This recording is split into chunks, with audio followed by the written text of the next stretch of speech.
So last night, I read an article from Polygon. The title of that article is "Developers are feeling the anger of YouTube when public perception shifts."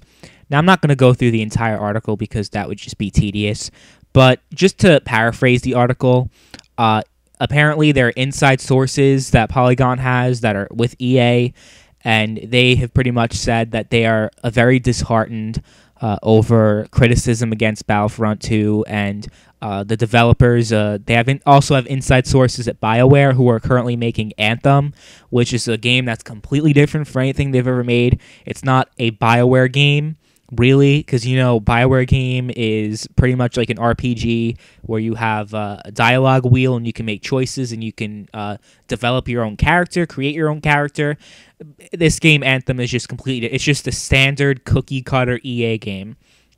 And BioWare kind of sees the writing on the wall already, and they pretty much told Polygon or whoever, because they have inside sources, apparently.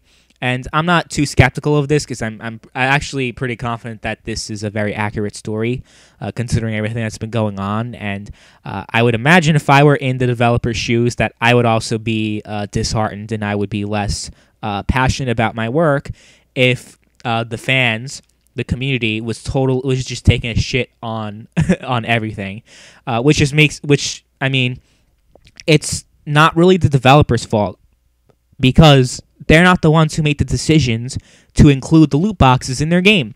They don't decide we're going to have loot boxes because I'm pretty sure most of the money goes to EA. They don't really make as much money from the supply drops and the DLC as much as you guys think. I mean, the developers just develop the game. They're contracted to make a game, or if they're part of EA, if they're EA employees, then they get paid a salary. But if they're not, then they get contracted. That's how development works. So when a loot box system is put in, that's an executive decision from EA. They contract them to put the game in with microtransactions, or if they're employees, then you just have to do what EA tells you to do, right? And I understand why developers are disheartened about the rage that the community has been having against EA-specific games. But they have to understand that the loot box system is total shit, and it's a total unfair system. It promotes gambling. It's just it just ruins the quality of the game, no matter how great the game may be. Having this loot box system is just awful. Absolutely awful. So they can be as disheartened as they want. They can be upset. They can, they can feel whatever feelings they had. Oh, their feelings may be hurt. Oh. That doesn't really matter to me, and that doesn't matter to most of the community. How is that supposed to make us feel bad at the end of the day? They're trying to spin it as a way that the community's being unfair and they're not being truthful and they're just being too harsh on our games. That's pretty much along the lines of what the article said. Once I put this on YouTube, I will include the link to the article just so you can have context, because I'm not going to go through the whole article. I'm not going to be like certain YouTubers that just their entire video is just reading the article verbatim. That's not what I believe in. I don't believe in just reading other people's articles verbatim. I believe in referencing the articles. That's what I have done. But I am not going to just read the article the entire time and just add a few comments here and there. But most of the video is going to be me just reading, or most of the audio, whatever you may call it, podcast, whatever. Doesn't matter. Whatever you want to call this system that I have in place on the 8-Bit Politics channel. So, all you need to know is that the EA employees are very upset. People who are working on games that are published by EA, they are nervous, very nervous about the way that the community has been reacting to EA games. And I read the Polygon article, and usually when I read an article from Polygon or Kotaku or those kind of cancerous websites that promote SJW culture and gaming culture, that's pretty much what they do a lot. They promote feminist agenda in gaming. They promote, pretty much any social justice movement to be a part of the gaming culture, which is just, we're not going to get into that. But basically, this is the first time I read a Polygon article where I didn't want to rip my hair off my head.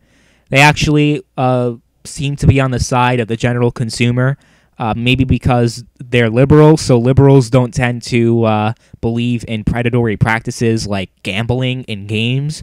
So it's not very shocking that they're on the side of the community on this one, because nobody on the left, nobody that's a liberal, is going to go out and say, this loot box system is totally okay and it's totally fair. Meanwhile, you have cases of children charging $3,000 on their parents' credit cards. Oh no, it's totally fine. No, thankfully, at least the media isn't at fault on this one. They're not really defending it. The only time I saw cases in the media of it being defended was a CNBC article where an analyst said that this is going to be bad for the gaming industry. And I covered this months ago when the article was out, and I just thought, oh my god, this is ridiculous. This is absolutely ridiculous. Some analyst is saying games should cost more than $60, and these gamers don't realize how much of a good deal they're getting. They shouldn't complain about the microtransactions. Some kind of bullshit Wall Street analyst doesn't know what the hell he's talking about. Yeah, I remember he said that. And I'm just thinking to myself, what the hell are these people thinking? But thankfully, most of the media is on our side on this one. Usually, we're at odds with issues like Gamergate and other issues about women in games and certain other topics where members of the community and members of the media tend to go at odds with each other. But this is one where I think we all tend to be unified, and that's great. That's absolutely great. I love when the community and the media is on the same page, because when we work together, we can be very powerful. When we're at odds, not so much.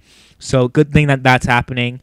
They pretty much said that, look, these practices are not good, and while we understand, like, this is pretty much what Polygon said, like, while we understand what they're saying and that they're concerned, because at the end of the day, they're not at fault. And that's pretty much what I think also.